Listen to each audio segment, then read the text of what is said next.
Have you heard of the phrase herd mentality? It's also known as mob mentality or crowd psychology. It's a tendency for a group of people to behave in the same way the people in their group behave. A most recent example of herd mentality is the panic buying many of us have seen a few months ago. Even without sensible reason, people were buying all the toilet paper rolls from supermarkets. That was the result of herd mentality.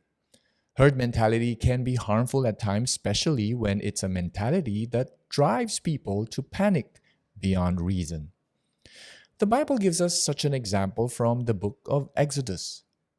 The Lord rescued his people out of Egypt, out of slavery to Pharaoh and the Egyptians.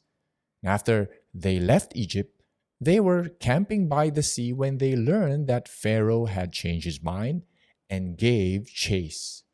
The Pharaoh ordered all his military forces to overtake the Israelites, and the people did see Pharaoh's horses, chariots, troops closing in on them. How did they respond? Herd mentality. They were all terrified, the Bible tells us, and they all cried and complained to Moses, telling him, "Why didn't you just leave us alone in Egypt? Now we're going to die in the soldiers' hands." In other words, their herd mentality led them to panic beyond reason. And why was it a herd mentality beyond reason? Because God's people have already seen what God did to the Egyptians. They've already witnessed how the Lord sent plague after plague to Pharaoh and the Egyptians when he refused to free the enslaved people of God.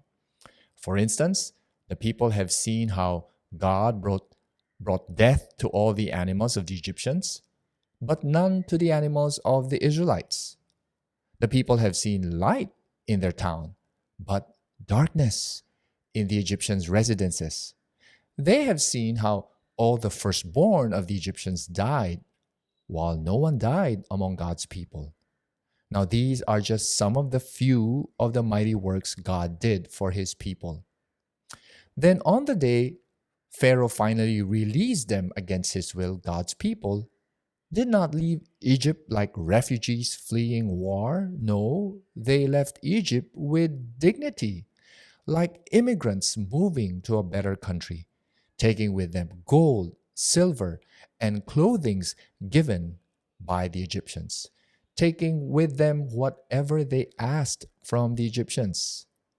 And all these are evidences of God's mighty hand amongst them.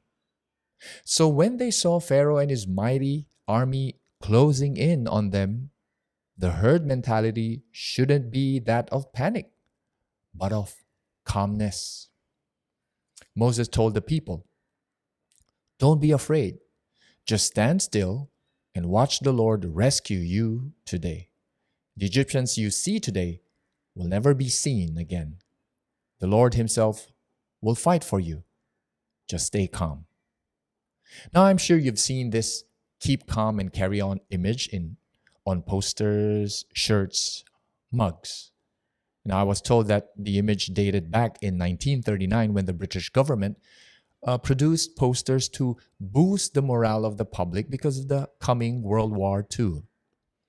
There were millions of copies printed, but nobody remembered them until an original copy was discovered about 10 years ago.